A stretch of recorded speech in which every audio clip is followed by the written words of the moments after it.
Hey crew, it's Miss Callie. Today we're going to be reading Amazing Grace, written by Mary Hoffman and illustrated by Caroline Binch.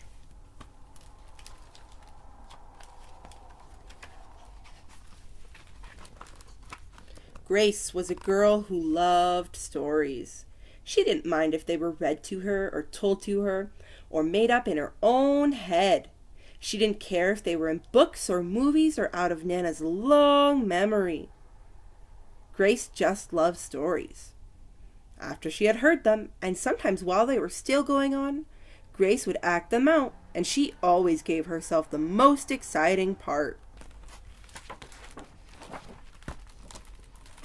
Grace went into battle as Joan of Arc, and wove a wicked web as Anansi the spider.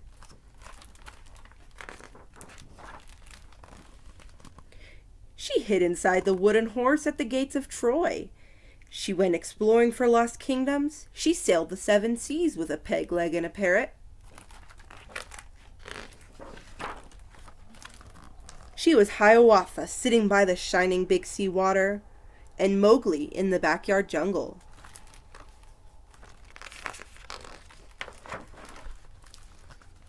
Most of all, Grace loved to act out adventure stories and fairy tales. When there was no one else around, Grace played all the parts herself. She set out to seek her fortune with no companions but her trusty cat, and found a city with streets paved in gold. Or she was Aladdin, rubbing his magic lamp to make the genie appear. Sometimes she could get Ma and Nana to join in, when they weren't too busy. Then she was Dr. Grace, and their lives were in her hands.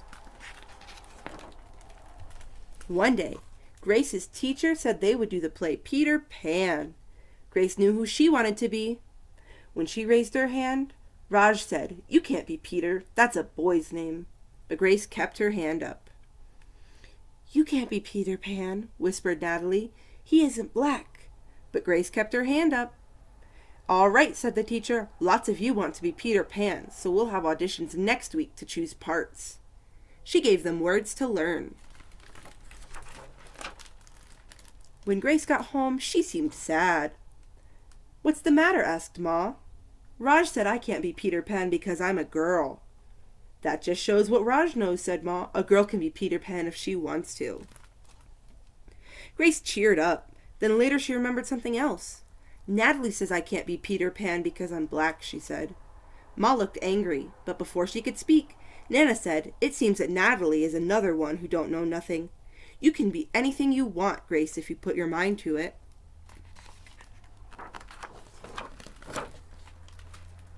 On Saturday, Nana told Grace they were going out.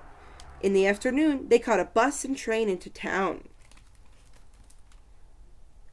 Nana took Grace to a grand theater. The sign outside read Rosalie Wilkins and Romeo and Juliet in sparkling lights. "Are we going to the ballet, Nana?" asked Grace. "We are, honey, but first I want you to look at this picture." Grace looked up and saw a beautiful young ballerina in a tutu. Above the dancer, it said, "Stunning New Juliet." "That one is little Rosalie from back home in Trinidad," said Nana. "Her granny and me, we grew up together on the island. She's always asking me do I want tickets to see her Rosalie dance. So this time I said yes."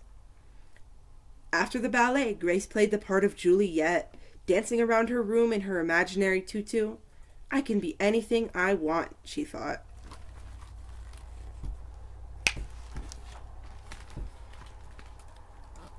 On Monday, the class met for auditions to choose who was best for each part.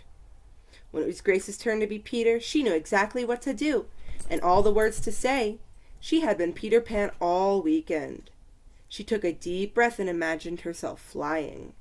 When it was time to vote, the class chose Raj to be Captain Hook and Natalie to be Wendy. There was no doubt who would be Peter Pan.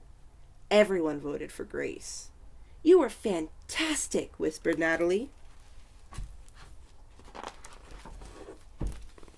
The play was a big success, and Grace was an amazing Peter Pan. After it was all over, she said, I feel as if I could fly all the way home." "You probably could," said Ma. "Yes," said Nana. "If Grace puts her mind to it, she can do anything she wants."